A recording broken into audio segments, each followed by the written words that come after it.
Good morning, Community College of Philadelphia. Are you interested in finding out how to read the New York Times or the Philadelphia Inquirer online for free with our services? Let me show you how it's done. If you want to access the New York Times or the Philadelphia Inquirer, you're going to have to go to MyCCP and log in first. This is true for every magazine and newspaper that the library subscribes to electronically. Now, students are going to see a slightly different layout than this, but everyone, students, faculty, and staff, we all have the same section on the right over here called Academic Resources. Click on Library Databases. If you're asked for a username and password right here, you can ignore it. Just refresh the page and you'll see what I'm seeing now.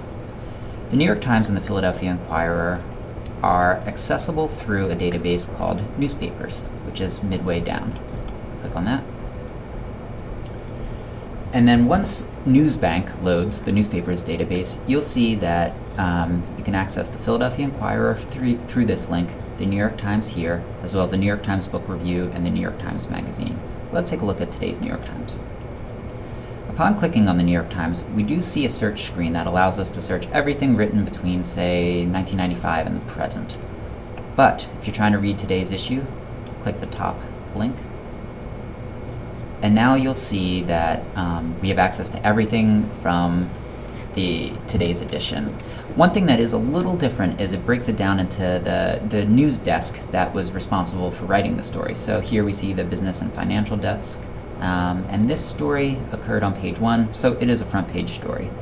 As you scroll through, you'll see that each section lists different articles, some of which, for instance, at the foreign desk, here's another front page story on page 1.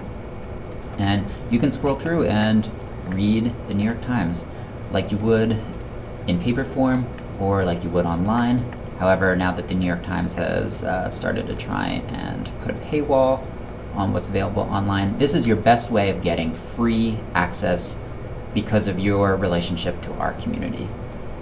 Thank you.